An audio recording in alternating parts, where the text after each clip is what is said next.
Hello and namaste. So in the last lecture I discussed regarding the introductory part to the arc welding processes, and I also discussed one of the arc welding processes, that was the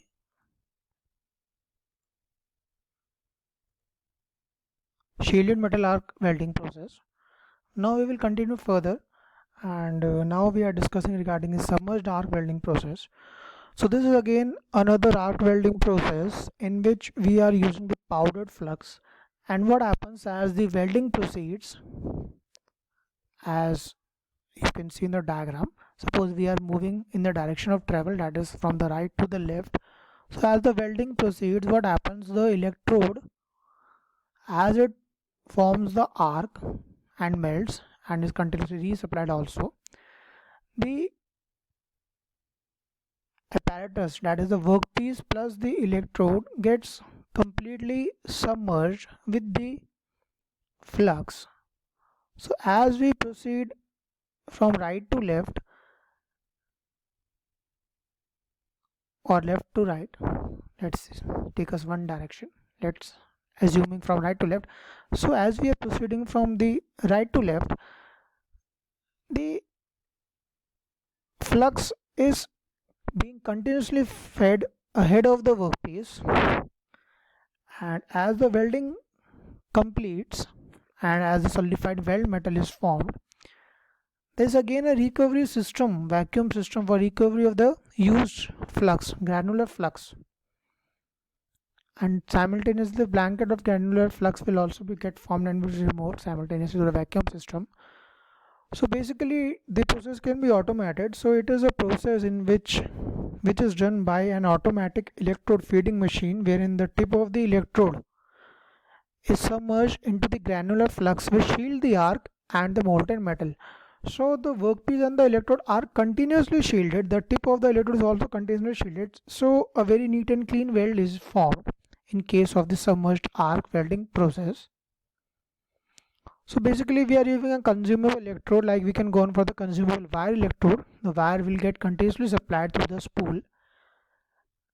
The shielding is provided by the flux granules, and the process, it is low UV radiation and fumes because it is continuously submerged, and the electrode tip is also submerged in the flux.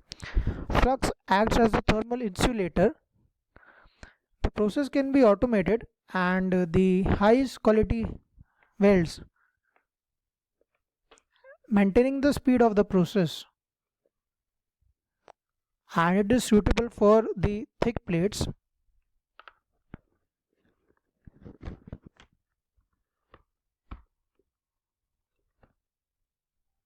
And around 300 to 2000 amps and 440 volts of the magnitude of the electrical parameters are preferred.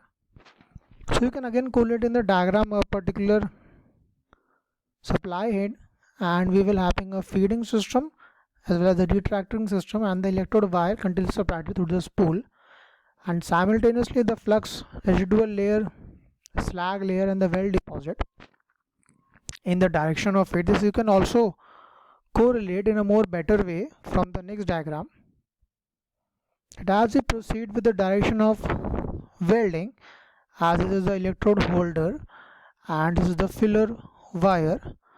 So as we proceed, like in this direction, we are proceeding from right to left. So electrode will be fed in continuously through the flux supply. This is the flux supply, and simultaneously the powder removal, as the flux is used up and get melted, from the protective shield, and we will have the formation of the slag towards the right because the direction of travel is from the left to right, and the finished weld will be formed, and correspondingly we will also have the parent metal. This is a more better and precise representation of the flux in case of the submerged arc welding processes. So the influence of the parameters in the bead shape. So basically when the current will increase, weld beads which are formed, Basically the penetration depth will increase as the voltage, sorry, as the applied current increase, the penetration depth will increase, that is the reinforcement increases. Also with the increase in the voltage they will be increased, but in case of the width of the beads, the width bed, in last case the penetration depth was increasing with the increasing the current. Increasing voltage shows the increase in the width of the beads, and whereas if the welding speed increases mm per second, the width will decrease and the depth will also decrease, or you can say the reinforcement will also decrease. So we can see how the reinforcement increases with the increase in welding current, decreases with the increase in voltage, whereas again decreases with the increase in welding speed. This is the setup machine for the submerged arc welding, actual machine setup.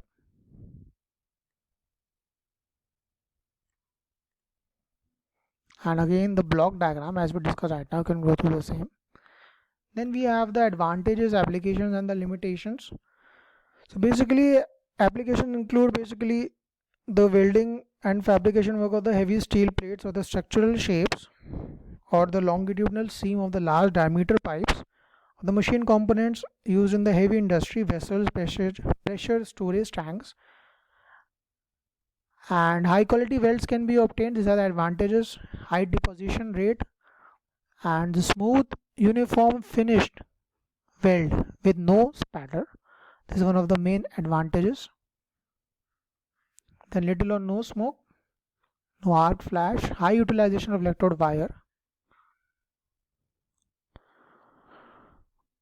Then next, moving further regarding the flux cored arc welding. Flux cored arc welding basically refers that now the flux is not used as a separate entity, but it is supplied through the electrode only. That means we will have a coated electrode, and as the electrode will melt, it will supply the flux and will form the flux. That is, the flux will melt and release the gas which will protect the nascent weld pool from the contamination, and it will protect the nascent weld pool from reacting with the oxides and chlorides, sulfides, etc.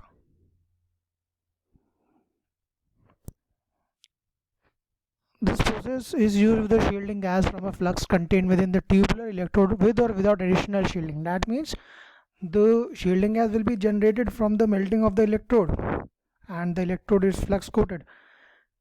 Whereas additionally, if required, additional shielding external environment can also be used. This is the flux filled electrode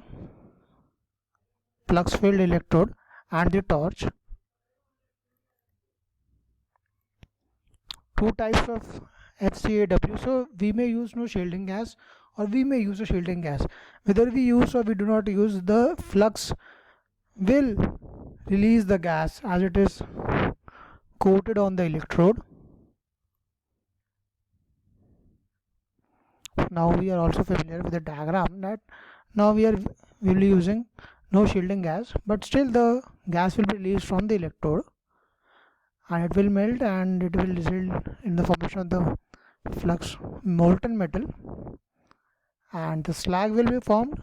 As you can see, the direction of proceeding from left to right, the slag will be formed, molten slag, and as it will solidify, resulting in the formation of the slag, and we will have the solidified weld metal and the pyridine base metal. So this is another diagram of the same, showing a better view.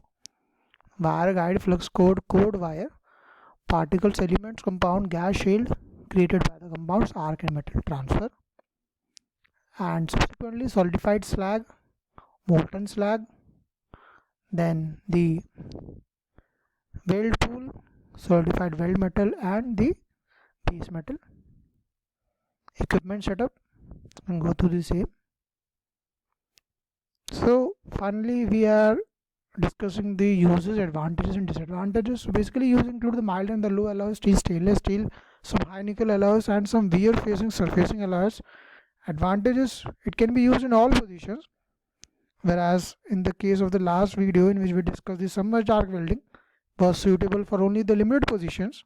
However, this can be used for all the positions with the right filler metals. No shielding gas needed. However, if you require, you can also use as per your use.